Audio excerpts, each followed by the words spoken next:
Hindi ginawa yan para maghirap ang tao. Ginawa yan para may magandang exchange ng goods and services. Konsepto ng pera. Sa tingin mo, binild ba siya para maghirap yung mahihirap? Hindi. Yumaman ng Binild yan kasi there was a time in the past barter system.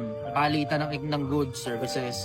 Hindi magkatugma, so nilagyan ng common denominator, pera. Hindi magkatugma. Halimbawa, ang anak buhay ko magpatubo ng pumpkin. Ang anak buhay mo naman, mag-ayos ng tubo. Paano ngayon? Bibigyan kita ng ilang pumpkin, hindi mo naman gusto yun. Tsaka hindi mo naman Halimbawa, mahirap yung trabaho, marami akong pumpkin. Kaya ko ibigay sa'yo maraming pumpkin, di mo naman gusto yung pumpkin ko.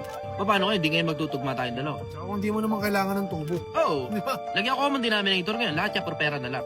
You can exchange it for goods and services. Hindi ginawa yan para maghirap ang tao. Ginawa yan para may magandang exchange ng goods and services. Pero ng balance. Nagtutugma yung mga value ng bawat isa.